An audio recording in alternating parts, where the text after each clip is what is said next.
Boa noite, todo mundo. Como estamos todos aí? Estamos todos bem? Graças a Deus, estamos todos bem aqui. Tudo bem lá em Jerusalém também. Tá chovendo por lá, algumas pessoas de guarda-chuva. São exatamente 10h30 lá em Israel agora. Tem alguns de guarda-chuva, outros andando no sereno mesmo. Tá chovendo bastante, andou até nevando lá em Jerusalém essa semana. Parece que está tendo um pouquinho de neve por lá ainda, solto ali no coisa. Pois é, neve em Jerusalém, tá vendo? Neva lá em Israel também no inverno. Essa é uma das razões pela qual nós não acreditamos que Jesus tenha nascido em dezembro, porque não tem como, né? Se agora está frio e nevando, você imagina naquela época que nevava muito mais do que hoje, né? Porque estamos realmente enfrentando um aquecimento um tanto quanto anormal do nosso do nosso planeta. Graças a Deus. Tem gente com guarda-chuva na mão, uns andando com cadeira para sentar. Graças a Deus. Estamos hoje no último capítulo do profeta Amós. Vamos ver como é que ele vai encerrar, qual foi a última profecia dele. Talvez tenhamos algumas surpresas por aqui. Então vamos lá. Hoje foi um dia em que eu passei andando por Londres. Fomos a uma igreja que eu amo muito, é uma amiga minha da Escócia que está aqui, veio passar esse final de semana comigo. E nós andando bastante hoje, e fomos nessa igreja de Santo Bartolomeu the Great, uma igreja de mais de 900 anos, meio pouco. Maravilhosa, linda, e que tenho verdadeiro amor por esse lugar. Pedra pura, só pedra, a igreja toda de pedra, mas é imensa, grande demais, linda. Da época ainda de Henrique VIII, viu? Da época ainda de Henrique VIII. Então vamos lá, capítulo 9 do profeta Amós. Ele começa assim: Israel será destruído. Então ele está se referindo a todo Israel aqui, eu acho. Ele não está só se referindo ao reino do norte. Vamos ver, né? Viu o Senhor em pé. A nó da visão, gente. Vi o Senhor. Quando ele diz assim, viu o Senhor, eu, Miriam, interpreto como se fosse já Jesus de Nazaré, que naquela época ele se manifestava como um anjo, como um arcanjo, né? Lembra quando ele ficou conversando com Abraão, quando ele mandou, eles eram 3 anjos, né? Que vieram visitar Abraão, e 2 foram para Sodoma e Gomorra e 1 ficou com Abraão. Esse que ficou com Abraão, para mim, é Jesus de Nazaré, que naquela época ele era conhecido como um arcanjo. Tá? Como esse aqui também, esse Senhor junto ao altar também, para mim, é Jesus de Nazaré, que na época era um arcanjo. Da linhagem, ele era um dos criadores, tá? Um filho criador.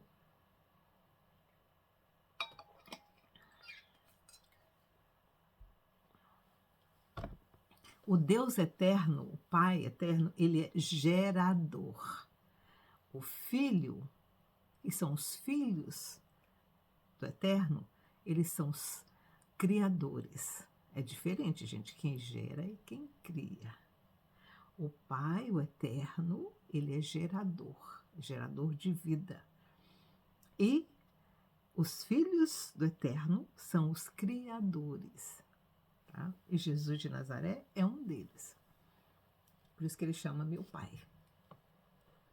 Viu o Senhor em pé, junto ao altar, e ele me disse: fere os capitéis, para que estremeçam os umbrais, faze tudo em pedaços sobre a cabeça de todos eles, eu matarei a espada até o último deles.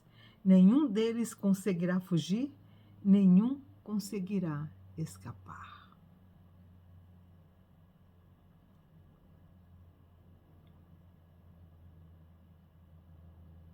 Ele está dizendo isso com relação a Betel, mas ele também pode estar se referindo com relação ao Templo de Jerusalém.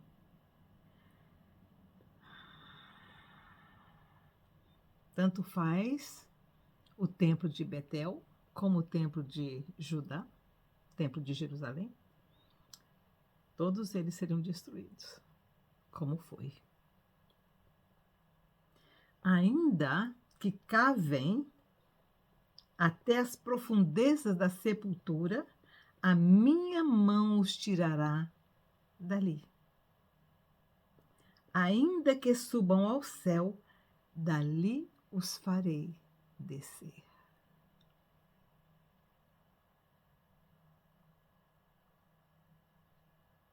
Não tem escape. Quando o Eterno manda a vara de correção, não tem caverna que se esconda e nem tem base espacial para ficar. Quando a mão do Senhor vier sobre os homens, quando ela vem, ela tanto entra na profundeza da terra para tirar quem está lá dentro. Então não adianta ninguém ficar construindo cavernas, como muitos aí nos Estados Unidos estão fazendo, para se esconder quando a coisa piorar, porque o Senhor está dizendo aqui, ainda que cavem até as profundezas da sepultura, a minha mão os tirará dali. Ainda que subam ao céu, dali os farei descer. Gente, não adianta quando a mão de correção do Senhor descer sobre a terra. Não tem escape. Não tem caverna. Não tem caverna que vai proteger alguém. Pode colocar comida, água, o que for. Quando o Senhor vier, quando a vara de correção vier, não adianta nada disso. O Senhor está dizendo aqui, ó.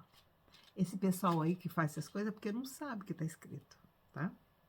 Não lê, não presta atenção nos detalhezinhos. Não tem um ditado aí no Brasil que fala que bem, eu conheço ele em inglês, the devil is on the details. O diabo está nos detalhes. E aqui também, nos detalhes. Vamos ler de novo? Ainda que cavem até as profundezas da sepultura, a minha mão os tirará dali. Ainda que subam ao céu, dali os farei descer. Ainda que se escondam no cume do Carmelo, buscá-los-ei e dali os tirarei. Não tem montanha que você vai subir que vai escapar. Ainda que se ocultem aos meus olhos no fundo do mar, foi até no mar.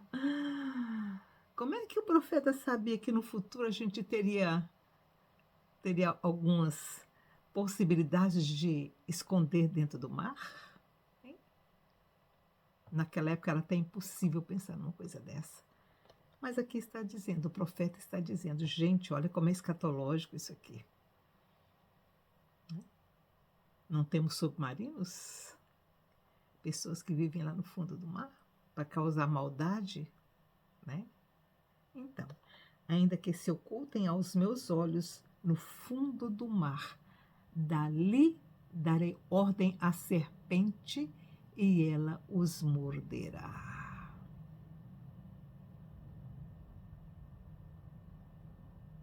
Tem uma serpente no mar que a gente ainda não conhece. Ainda que vão para o exílio diante de seus inimigos, ali darei ordem e espada para que os mate. Eu porei os meus olhos sobre eles para o mal e não para o bem. É bem difícil você estudar esses profetas. porque a gente percebe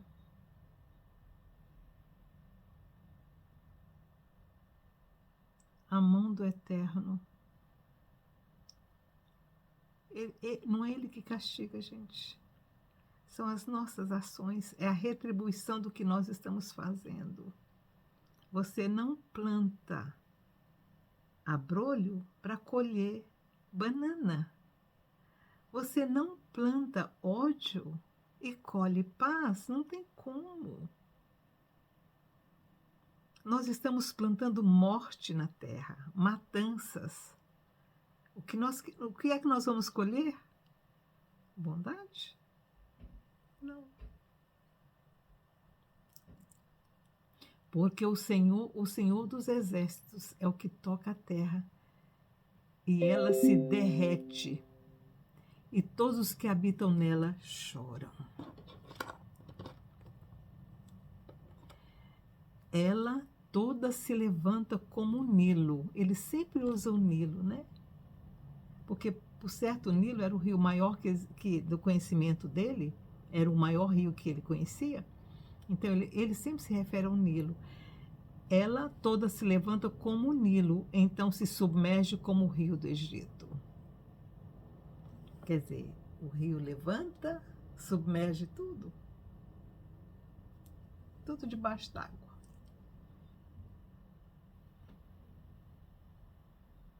Ele é o que edifica as suas câmaras no céu e funda a sua abóbora sobre a terra. E o que chama as águas do mar e as derrama sobre a terra, o Senhor é o seu nome. O que ele está dizendo aqui, ó, é o que chama as águas do mar e as derrama sobre a terra, são tsunamis. Então o Senhor está dizendo que ele que traz tsunamis sobre a terra. Pense. Ele é o que edifica as suas câmaras no céu e funda a sua abóbada sobre a terra, e o que chama as águas do mar e as derrama sobre a terra. E o Senhor é o seu nome. Quando você vê um tsunami muito grande derrubando tudo, pode saber que a mão do Cordeiro está ali. A mão do Eterno está lá. Vara de correção.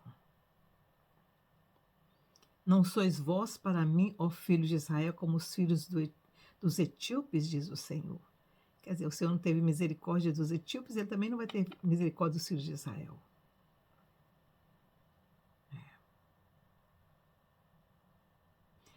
Não fiz eu subir a Israel da terra do Egito, e de Canfor aos filisteus, e de Quis aos sírios?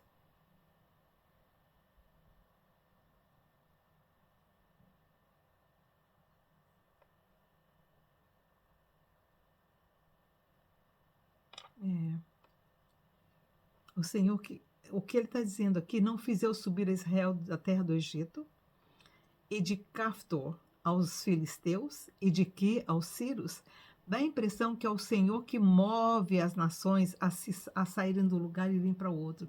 Deve haver uma agenda, um propósito de Deus de mover as nações, tirar de um lugar para o outro.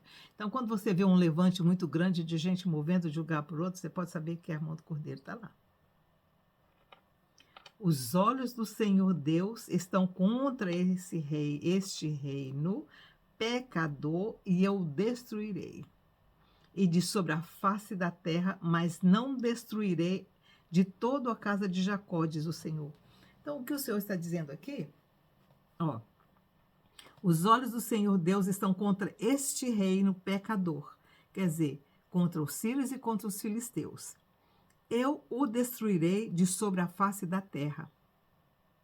Gente, como ele fez isso? Os filisteus, a gente não tem nem DNA deles mais, viu? Tem nada, sobrou nada dos filisteus, nada.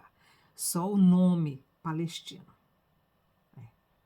Que um rei, que um imperador, nos anos 100 e pouco, tá? Deu esse nome para o território de Israel, para pichar os judeus, sabe?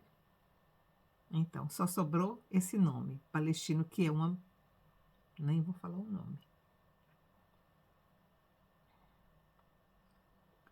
Mas de toda a casa de Jacó, mas não destruirei de todo a casa de Jacó, diz o Senhor. Por quê?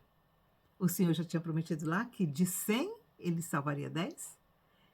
Não, de 100 de 1000 ele salvaria 100, de 100 ele salvaria 10.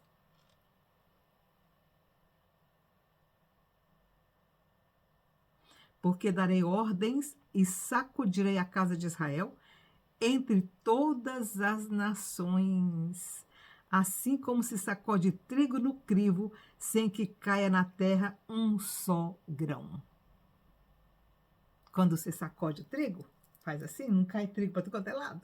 Bom, quem é de fazenda sabe isso, né? Você pega o bague de arroz, aquele coisa de arroz, se você fizer isso, o vento vai levar e não vai cair nada ali perto de você, vai espalhar tudo. É isso que o Senhor está dizendo aqui.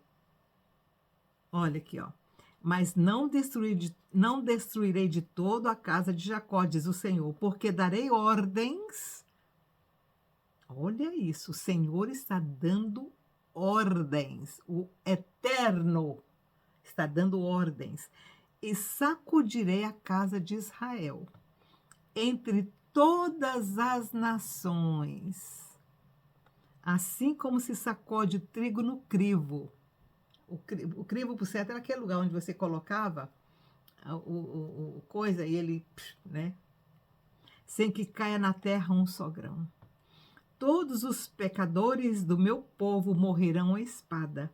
Todos os que dizem o mal não nos alcançará, nem nos encontrará.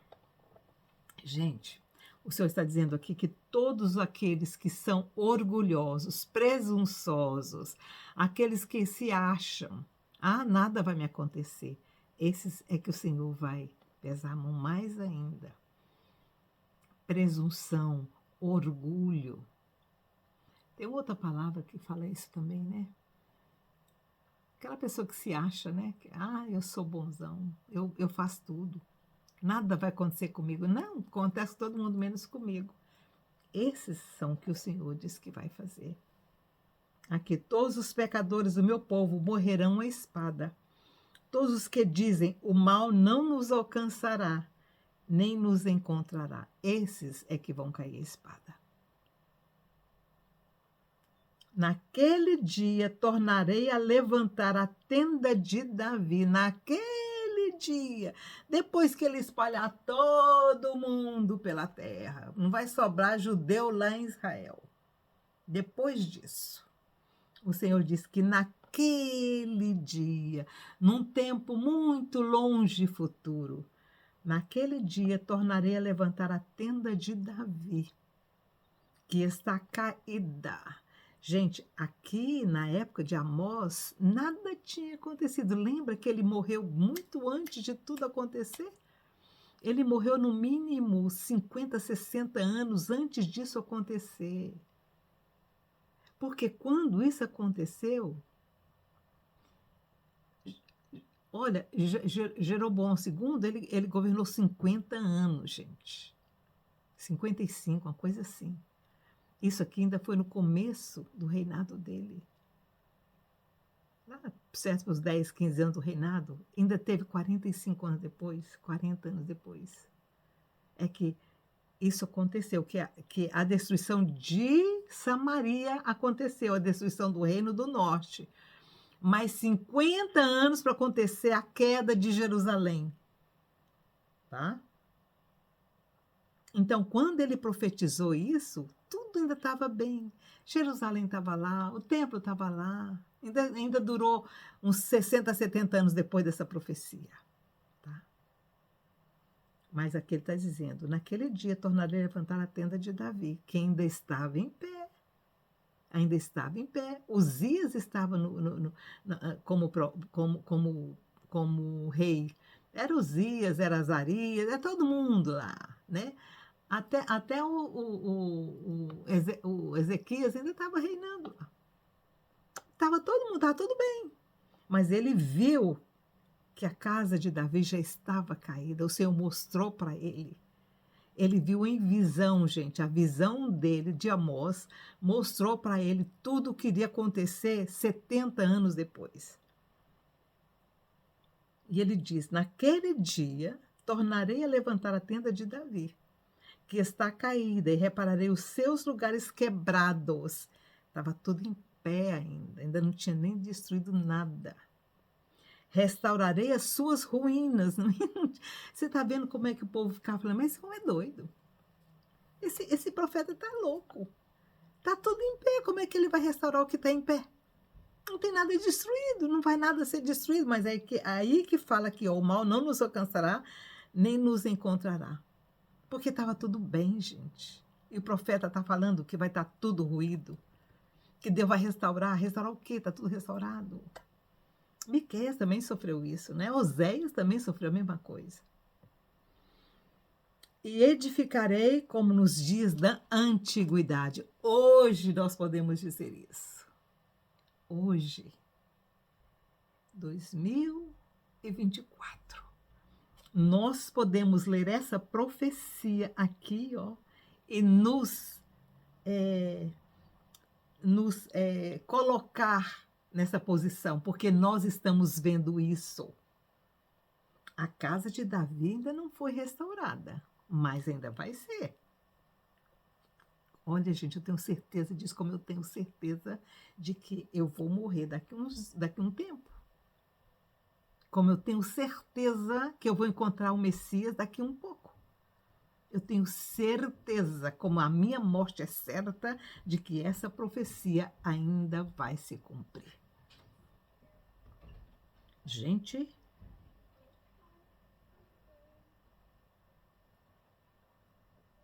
Amós não viu suas profecias se cumprirem, nenhuma delas, nenhuma, nem um tiozinho assim das profecias dele ele não viu. Mas eu tenho certeza, e ele também tinha, de que isso um dia vai acontecer. O profeta Amós ainda não viu isso acontecer, e nem eu, nem você. Mas vai. Aconteceu aos outros? Vai acontecer isso também. Naquele dia tornarei a levantar a tenda de Davi, que está caída. Hoje ela está caída. Hoje ela está caída. Repararei os seus lugares quebrados. Ainda nem todos foram reparados. Vocês veem aqui o muro? Quer que eu mostre para vocês o muro? Quer que eu mostre para vocês de novo aquela imagem que eu sempre mostro para vocês? Ainda não foi reparada. O templo ainda não foi construído. O muro ainda está lá daquele jeito. Ainda tem uma mesquita no lugar do templo. E repararei os seus lugares quebrados. Restaurarei as suas ruínas. E a edificarei como nos dias da antiguidade. Para que possuam o restante de Edom. Ainda não está. Para que possuam o restante de Edom. E todas as nações que são chamadas pelo meu nome, diz o Senhor, que faz estas coisas. Ainda não aconteceu isso. Não, ainda não. Vem dias, diz o Senhor, em que o que lavra alcançará ao que cega, e o que pisa as uvas ao que lança semente. Sabe o que o Senhor está dizendo aqui? Vem dias, diz o Senhor, em que o que lavra alcançará o que cega. Isso aqui já está acontecendo. Hoje nós temos produção o ano todo. É isso que ele está dizendo. Aquele que está jogando a semente vai estar junto com quem está colhendo também. Isso já está acontecendo. Está vendo como é que o Senhor deu uma dica para a gente de quando é que a casa de Israel vai ser restaurada? O templo vai ser restaurado? Quando o que lavra alcançará o que cega, e o que pisa as uvas ao que lança semente. Quando você pisa as uvas, é porque a uva já está colhida, já está madura, colheram a uva, mas aí aquele que está semeando vai estar colhendo na mesma época que se semeia. Naquela época não era assim. Naquela época, até outro tempo, até uns dias atrás, não era assim, né? Tinha época para tudo. Eu lembro quando eu era menina, que tinha época de plantar o pé de milho, depois do pé de milho vinha o pé de feijão, aí tinha o tempo de fazer o pé de mandioca e tinha o tempo de fazer o pé da batata doce. Também lá em casa minha mãe plantava amendoim. Então tinha época para tudo, mas aqui o Senhor está dizendo que vem dias, diz o Senhor, em que o que lavra alcançará o que cega. Quer dizer, aquele que está lavrando está também junto com aquele que está, tá? Vai ser tudo assim, um atrás do outro. Um pedaço da terra já está lavrando, a outra já está produzindo. E o que pisa as uvas é o que lança semente. Isso já está começando a acontecer em algumas fazendas, né? Fazendas ecológicas que chama, né? Os montes destilarão vinho novo e todos os outeiros se derreterão. Tirarei de volta do exílio o meu povo Israel. Oh, meu Deus, está começando a acontecer. Reedificarão as cidades assoladas e nelas habitarão. Isso já está acontecendo, apesar de todas as guerras, né? Plantarão vinhas e beberão o seu vinho. Farão pomares e lhes comerão os frutos. Plantá-los-ei na sua própria terra. O Senhor é que está plantando Jerusalém. O Senhor está plantando Israel. Gente, não tem como você se voltar contra Israel. O Senhor que está plantando eles lá. Como é que o governo do Brasil está fazendo o que está fazendo? Será que ele não lê a Bíblia? Não lê, né? Não lê. Olha aqui, plantá-los-ei. Ele vai pegar os judeus que estão espalhados pelo mundo, vai plantar na sua própria terra. E não serão mais arrancados da terra que eles dei, diz o Senhor Deus. O profeta encerrou seu livro de uma forma maravilhosa. Uma esperança.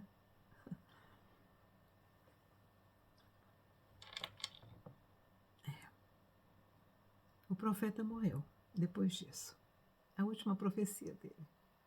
Mas foi lindo. Ele encerrou o ministério dele de uma forma maravilhosa. Para eles, talvez na época não fosse maravilhoso.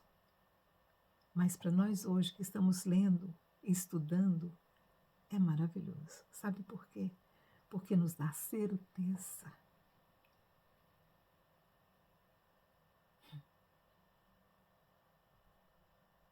Nos dá certeza, primeiro, de vida eterna, de que o Senhor está do nosso lado, de que o Messias, Jesus de Nazaré, veio com uma missão de restaurar e de nos ligar, religar ao Eterno, ao Pai, a Hashem, e que um dia ele vai voltar e vai se sentar no trono de Davi, porque isso ainda não aconteceu. Mas algumas coisas estão acontecendo. O Senhor já está tirando o povo dele do meio das nações, plantando eles em Israel.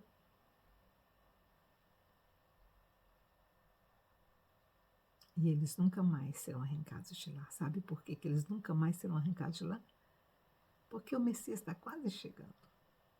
E aí, quando o Messias chegar, aí esquece.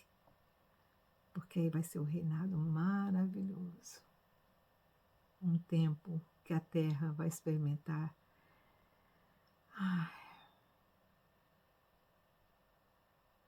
Oh, Jesus. Ora vem, Senhor Jesus. Ora vem, Senhor Jesus. Gente, foi lindo, né? O encerramento do profeta Amós. Infelizmente, ele morreu, mas ele está com o Senhor desde essa época, né? Ele deve ser um dos anciãos que estão trabalhando com o Eterno, com o Cordeiro. Tem muitos anciãos lá em cima, né, gente? Tem os 24 anciãos, né? Tem os 12 anciãos, tem os 24, tem os 70, então é muito ancião. Ele deve ser um deles, né? Intercedendo, torcendo por nós que a gente consiga. E nós vamos conseguir. Nós vamos conseguir. Que o Senhor te abençoe e te guarde. Amanhã, ou depois de amanhã, não sei. Vamos ver se eu vou fazer amanhã ou depois de amanhã, tá? No sábado. Nós vamos estudar o profeta Joel, por uma simples razão. O profeta Joel profetizou um pouquinho antes dessa época aqui, desses profetas. Ele foi um pouquinho antes. Isaías não, talvez tenha conhecido a história de Jonas, mas Isaías não conviveu com Jonas. E talvez nenhum desses profetas que nós estudamos agora tenha convivido com Jonas, porque Jonas está mais ou menos na mesma época de Elias e Eliseu. Tá? Como Elias e Eliseu não deixou livros, a gente não tem como estudar os livros de Elias e Eliseu. Seria até interessante, né? Mas não temos como estudar porque eles não deixaram livros. Mas Jonas tem o livro dele. E ele é da mesma época de, de Elias e Eliseu. Então tá, fiquem com Deus, tenham uma boa. Desculpa, tenham uma boa noite aí no Brasil e a gente vai se falando. Tchau, tchau.